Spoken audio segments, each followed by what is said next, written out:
안녕하십니까? 김용일 목사입니다.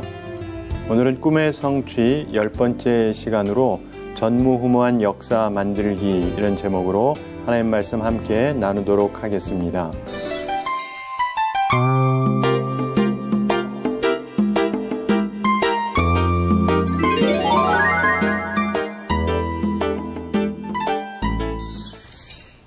우리들은 살아가면서 우리들의 삶이 반복되어지고 또 역사가 반복되는 것을 잘 압니다. 그럼에도 불구하고 전에도 없었고 이후에도 없을 만한 전무후무한 이야기가 있기도 한데 오늘 본문의 말씀이 그러한 말씀입니다. 우리가 전무후무한 역사를 만들면서 꿈을 성취하는 것에 대해서 오늘 말씀이 우리에게 교훈해 주고 있습니다.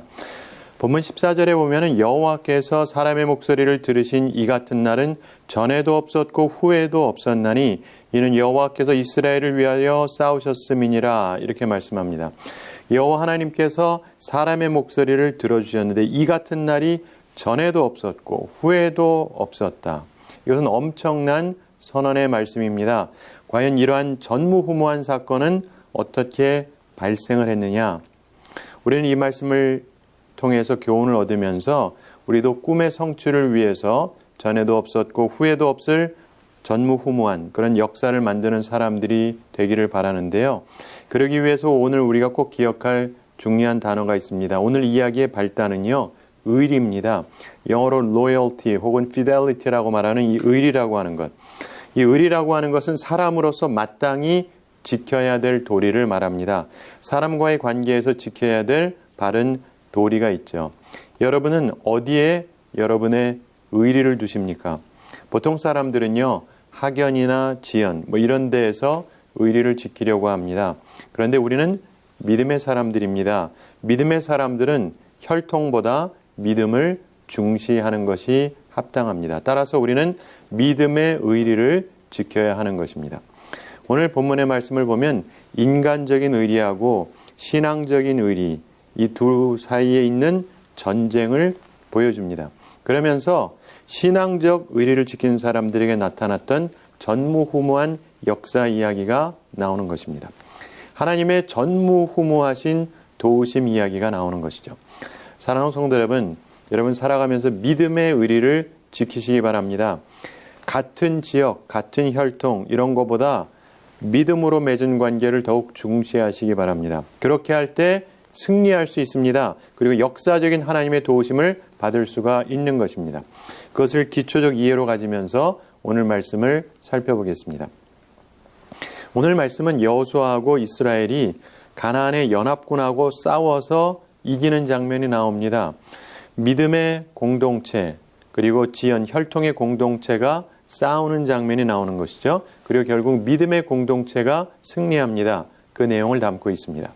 우리는 오늘 기본적으로 인간적인 공동체를 잠시 살펴보고 그와 전쟁에서 이기는 이 믿음의 공동체를 살펴보면서 우리가 인생의 교훈을 얻게 되기를 바랍니다. 우선 인간적인 공동체를 살펴보겠습니다. 인간적인 공동체의 특징이 있는데 첫째로 인간적인 연합 세력을 형성한다라고 하는 것입니다. 이것은 본문 1절부터 5절에 나옵니다. 예루살렘 왕인 아도니세덱이 주동이 되어서 4명의 왕에게 연합하자고 합니다. 그래서 아모리 족속의 5 왕이 연합군을 형성합니다. 세상에 이런 세력이 존재합니다. 자신들의 기득권을 위해서 이렇게 하는 것이죠. 자, 본래 하나님의 뜻은 사람이 흩어져서 땅 이곳저곳에 거하는 것이었습니다. 그런데 창세기 11장에 보면 사람들이 하나님의 뜻에 반대되는 계획을 세웁니다. 온 지면의 흩어짐을 면하자. 이런 계획으로 인간적인 연합을 형성했던 적이 있습니다. 그러면서 사람들이 성읍과 탑을 건설했죠. 그런데 그 계획을 하나님께서 흩으시려고 하나님께서 언어가 통하지 않게 만드셨다고 성경이 설명합니다. 바로 바벨탑 사건입니다. 그런데 그럼에도 불구하고 인간적인 공동체는 예전이나 지금이나 하나님의 뜻에 반대되는 그런 인간적인 연합 세력을 구축하려고 하는 것입니다. 사랑하는 성도 여러분, 우리는 지금 네트워킹을 중시하는 시대를 살고 있습니다.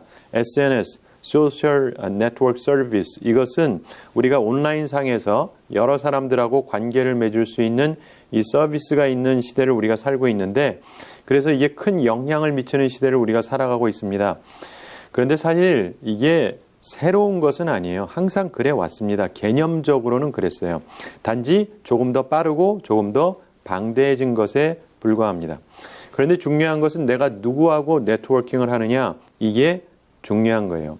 여러분 주의하시기 바랍니다. 하나님의 뜻에 반대되는 인간적인 연합 세력을 구축하려고 하지 마세요. 처음에 그렇게 하면 당장에 힘이 있는 것 같지만 결국은 무너지게 됩니다. 바벨탑이 그랬던 것처럼, 그리고 우리가 오늘 보게 되는 가나안 연합 세력이 그랬던 것처럼 인간 연합 세력은 반드시 무너지게 됩니다. 두 번째로 인간적인 공동체의 특징이 있습니다. 그것은 뭐냐면 약자를 탄압한다는 거예요. 이들은 기브온을 공격합니다. 5절 후반에 보면 이 5왕이 모여서 자기들의 모든 군대를 거느리고 올라가서 기브온과 대진하여 싸우니라, 이렇게 말씀하는데 이들은 근본적으로 평화주의자들이 아닙니다. 기브온은 이스라엘하고 화친조약을 맺었죠. 그런데 이들이 자기들도 화친조약을 맺겠다 이런 생각하지 않았습니다. 이들은 그러면서 아마도 또 기브온과 같은 그런 사람이 생기면은 자기들에게 해롭다고 생각했는지도 모르겠습니다. 그래서 보복 차원에서 이 기브온을 공격하기로 합니다. 자, 생각해보면 여호수아 쪽이 더 강하죠. 그렇기 때문에 강자인 여호수아 대신에 약자인 기브온을 공격하기로 합니다. 여러분, 인간적인 공동체의 특징은 항상 약자를 탄압한다는 거예요. 쉬운 상대를 골라가지고 괴롭히는 것이죠. 세 번째로 인간적인 공동체의 특징이 있습니다. 그것은 하나님의 적이 된다는 것입니다. 하나님의 사람하고 화친하려는 사람을 미워하고 그런 사람을 제거하려고 하죠. 결국 그러면서 이들은 하나님이 세운 지도자 그리고 하나님의 백성을 적으로 삼습니다. 결국 하나님의 적이 되는 것입니다. 본문 8절에 보면 하나님께서 여호수아에게 말씀하셨습니다. 그들을 두려워하지 말라. 내가 그들을 내 손에 넘겨주었으니 그들 중에서 한 사람도 너를 당할 자 없으리라. 이렇게 말씀합니다. 결국 하나님의 사람과 화친조약 맺은 사람을 미워하면 하나님께서도 그런 사람들의 적이 되셔서 그들은 결국 패배하게 된다는 것입니다. 그들의 목적은 이루지 못하는 것이죠. 오래전에 나폴리의 총독이었던 오스나 공작이라는 분이 있습니다. 이분이 스페인의 바르셀로나를 방문했는데 그 항구에 가면은 죄수들이 노를 젓는 죄수선이 하나 있었습니다. 총독이 방문을 했습니다. 그러면서 죄수들에게 혹시 무슨 죄를 지어서 여기 왔는지를 물어봤습니다. 그랬더니 죄수들이 다들 이거 참 좋은 기회다 이렇게 생각을 하고 하소연을 했습니다. 근데 모두 다 한결같은 이야기를 합니다. 자기 잘못이 아니라 판사가 억울하게 형벌을 줬다. 뭐 이런 얘기입니다. 혹은 억울하게 누명 써가지고 왔다. 뭐 이런 얘기를 합니다. 다시 말해서 모두 다 자기는 죄인이 아니라는 거예요. 그런데 맨 마지막 죄수가 하나 있었는데 그 사람은 말하는 게 틀렸습니다. 그 사람이 얘기합니다. 총독님, 저는 죄를 지었습니다. 그래서 여기 온 겁니다. 제가 사실 돈이 필요했는데 그래서 남의 지갑을 훔쳤습니다. 도둑질했으니까 제가 벌 받고 고생하는 것이 당연합니다. 이렇게 얘기를 하더랍니다. 이 죄수의 정직한 답을 듣고 총독이 감동을 받았습니다. 그래서 그가 말했습니다. 자, 내가 보니까 이 사람은 확실히 죄 지은 사람이다. 자기도 인정을 하니까. 그런데 여기 보니까 죄 지은 사람이 하나도 없는데 이런 죄인이 여기 함께 있으면 다른 사람한테 나쁜 영향을 줄까 두렵다.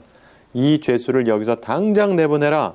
그랬습니다. 그래서 그 사람이요 특별 사면을 받았답니다. 그리고 자유의 몸이 되었다고 합니다. 역사적으로 재미있는 사실인데 사랑하는 성도 여러분, 죄 없다고 하는 죄인들하고 결탁해서 연합 세력을 형성하려고 하지 마세요. 하나님의 적이 되지 마십시오. 내 죄를 인정하고 주님 앞에 나와야 됩니다. 그래서 오히려 자유와 평안을 얻는 우리 모두가 되기를 바랍니다. 참고로 여기서부터 여호수아의 전쟁 전략에 대해서 조금 생각해 볼 필요가 있습니다. 여기서부터는 여호수아가 먼저 공격을 했다고 보기 어렵습니다. 여리고하고 아이성은 그랬는데 그 이후에 어느 곳도 먼저 공격을 하지는 않습니다. 우선 에발산에서 단을 쌓았죠. 그리고 기브온하고 화친했습니다. 우리는 시간적인 것을 충분히 알지는 못하지만 아마 시간이 조금 지났을 것이다, 이렇게 볼 수가 있습니다. 왜 여호수아가 급하게 전진하지 않았느냐? 하나님의 명령을 따랐기 때문입니다. 가나안은 하루에 점령하면 안 됩니다. 출애굽기 23장 29절과 30절에 보면 하나님께서 이런 말씀을 하시죠. 그러나 그 땅이 황무하게 되어 들짐승이 번성하여 너희를 해할까 하여 1년 안에는 그들을 내 앞에서 쫓아내지 아니하고 내가 번성하여 그 땅을 기업으로 얻을 때까지 내가 그들을 내 앞에서 조금씩 쫓아내리라. 조금씩 바로 이게 하나님의 방식이었습니다. 가나안에 점령하시는 방식. 그래서 이때로부터는요, 많은 전쟁이 여호수아가 먼저 시작한 것이 아니고요, 상대방이 먼저 충동질을 합니다. 먼저 공격을 하는 거예요. 이게 특이한 것입니다. 따라서 가나안의 멸망은 이스라엘에게 보다 정당한 방식으로 이루어졌다는 걸 기억하셔야 됩니다. 원수들이 먼저 전쟁을 걸어온 거예요. 이스라엘이 먼저 공격한 것이 아닙니다. 참고하시기 바랍니다. 이제 전쟁에서 진정으로 이기게 되는 믿음의 공동체를 살펴보겠습니다. 그러면서 우리들이 교훈을 얻게 되기를 바랍니다. 신앙적인 공동체의 특징이 있습니다. 첫째로 신앙적인 의리를 중시한다는 것입니다. 자, 기브온은 기브온대로 이스라엘과 화친을 깨지 않습니다. 의리를 지켜요. 그리고 이스라엘에게 도움을 요청합니다. 6절에 보면은 기브온 사람들이 길갈 진영에 사람을 보내어 여호수아에게 전하되 당신의 종들 돕기를 더디게 하지 마시고 속히 우리에게 올라와 우리를 구하소서. 산지에 거주하는 아모리 사람의 왕들이 다 모여 우리를 치나이다 하매, 이런 말씀이 나오죠. 자, 이들이 본래 맺었던 화친 조약, 이것을 의리 있게 배신하지 않고 끝까지 여호수아와 함께 가려고 작정했다는 뜻입니다. 그랬더니 여호수아가 백성들하고 신앙적 의리를 가지고 달려가서 도와줍니다. 7절을 보시면 여호수아가 모든 군사와 용사와 더불어 길갈에서 올라가니라, 이렇게 말씀합니다. 신앙의 의리를 지킨 것이죠. 그래서 기브온을 돕기 위해서 올라간 것입니다. 근데 우리가 이 부분을요, 좀 잘 묵상해 볼 필요가 있습니다. 우리라면 어떻게 할 것인가? 우선 기브온하고 이스라엘 이 관계, 화친 조약이 맺어지긴 했지만 기브온이 속여서 맺어진 것이지 않습니까? 그런데 속였던 그 기브온에게 어려움이 임했어요. 이런 경우 우리들이 흔히 보이는 두 가지 반응이 있습니다. 첫째, 이건 하나님의 심판이다, 이렇게 생각해요. 저 사람이 날 속였기 때문에 심판받는 거다. 따라서 도울 필요가 없다. 이렇게 생각하는 경우가 많아요. 그들이 당하는 어려움, 이것은 하나님의 응징이다, 이렇게 해석을 해요. 그래서 돕지 않는 경우가 많습니다. 두 번째로 많은 사람들이 택하는 자세는 뭐냐면 도움을 지체합니다. 혹은 돕는 척하면서 상대방이 죽게 만드는 거예요. 이것을 소위 전략적인 반응이 되는 것인데, 의리를 지키는 모양은 갖춰요. 그러나 속으로는 안 돕는 거예요. 너 혼자 싸우다 죽어라. 이렇게 하는 경우가 세상에 많습니다. 세상 역사를 살펴보면요, 이런 경우가 참 많습니다. 그런데 우리가 성경 말씀을 보면 역시 여호수아는 달랐어요. 정말 다릅니다. 그를 살펴보면 정말 멋진 믿음의 사나이였습니다.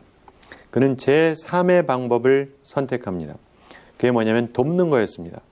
그런데 그가 돕는 방법을 살펴보세요. 거기에도 몇 가지 배워야 될 게 있습니다. 그가 돕는데 첫째, 최대한의 노력을 합니다. 7절에 보면 여호수아가 모든 군사와 용사와 더불어 길갈에서 올라가니라. 모든 군사와 용사, 즉 최대의 노력을 뜻합니다. 여러분, 우리나라가 전쟁이 벌어졌다. 그러면 어떤 나라가 자기들이 갖고 있는 모든 군사를 다 동원해서 와줄 것이냐? 쉬운 얘기 아닙니다. 그런데 여호수아는요, 모든 군사와 용사를 동원했어요. 최대의 노력을 보인 것입니다. 두 번째, 빠른 구조를 합니다. 신속한 구조를 해요. 여러분, 9절에 보면 여호수아가 길갈에서 밤새도록 올라가서 갑자기 그들에게 이르니, 이렇게 말씀합니다. 도우러 가는데요, 밤에도 자지 않고 달려갔다는 얘기예요. 최고의 속도로 빠르게 가서 구조했다는 것입니다. 그래서 갑자기 이르렀다는 거예요. 아무도 예측하지 못했던 너무나도 빠른 신속한 도움이었다는 것입니다.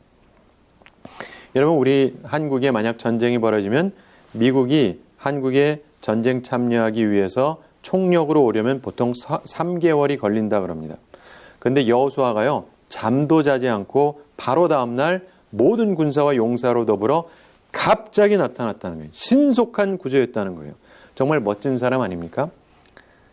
이런 우방을 갖는다면 얼마나 좋겠어요. 근데 여호수아는 그런 사람이었다는 것입니다.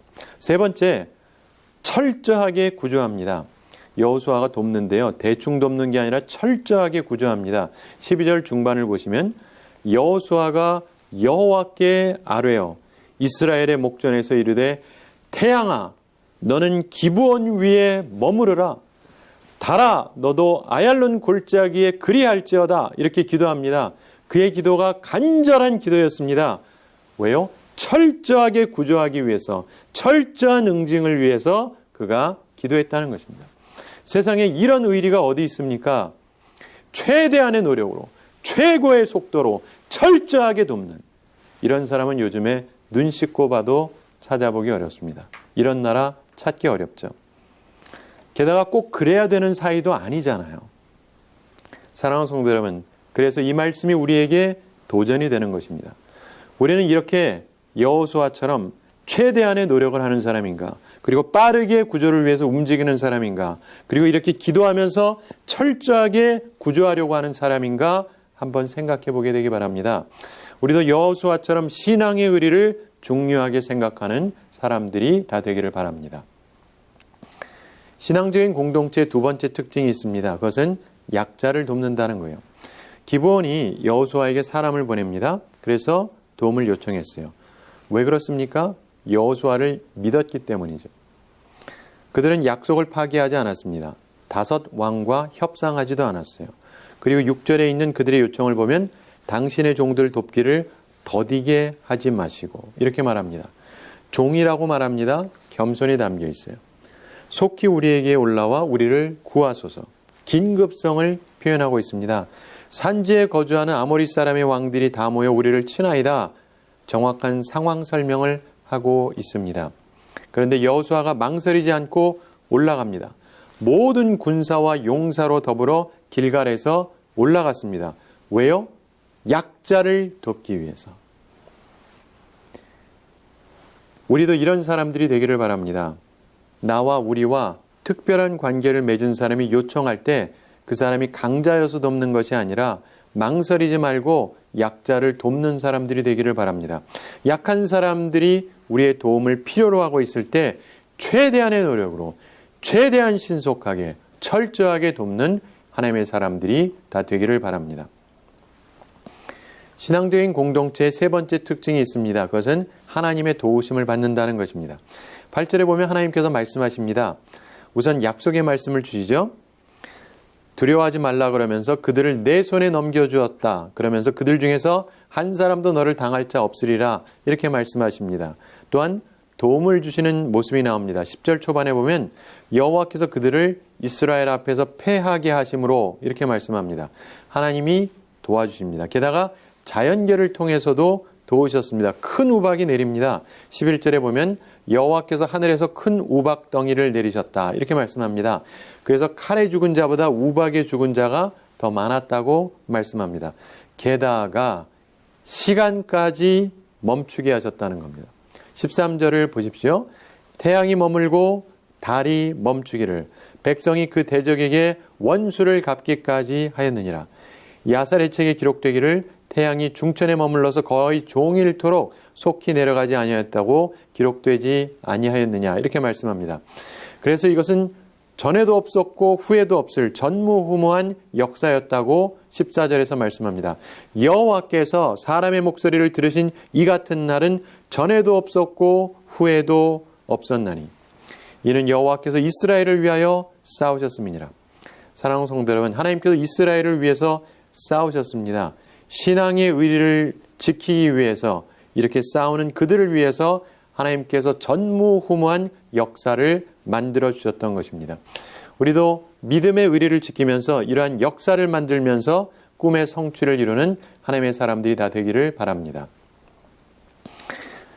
참고로 연합해서 전쟁을 일으킨 이 5왕의 처형 이야기가 15절부터 27절에 나옵니다.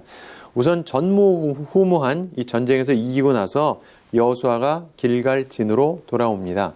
그런데 연합군 5왕이 막게다 굴에 숨은 것이 발견됐다라는 보고를 받습니다. 은신처가 발각이 된 거죠. 하나님의 눈에는 숨길 수가 없기 때문일 것입니다. 근데 여호수아가 지혜롭게 지시합니다. 우선 그들을 굴 어귀에다가 큰 굴로 막아서 그들을 지키게 하고, 그리고 적들을 뒤로 쳐서 그들이 자기 성읍에 들어가지 못하게 공격하라고 얘기합니다. 이것은 지혜로운 우선순위 선정입니다. 그들에 대한 처리는 조금 미루고 성읍 밖에 있는 적을 먼저 섬멸하게 합니다. 그래서 큰 승리를 거둡니다. 그의 전략에 다시금 성공한 것이죠. 대신에 성 치는 것은 이후로 미룹니다. 성을 쳐서 함락시키는 것은 어려운 일이기 때문에 그렇습니다. 그래서 정비하고 나서 나중에 하게 되죠. 그러면서 평안이 돌아옵니다. 그리고 이제 5왕에 대한 조치를 취합니다. 굴을 열고 5왕을 끌어내고 그들을 처형하고 나무에 답니다. 나무에 단다는 것은 저주의 상징이죠. 그래서 예수님께서 나무에 달리셨다는 것이 우리를 위해서 저주를 받으셨다는 것을 상징하는 것입니다.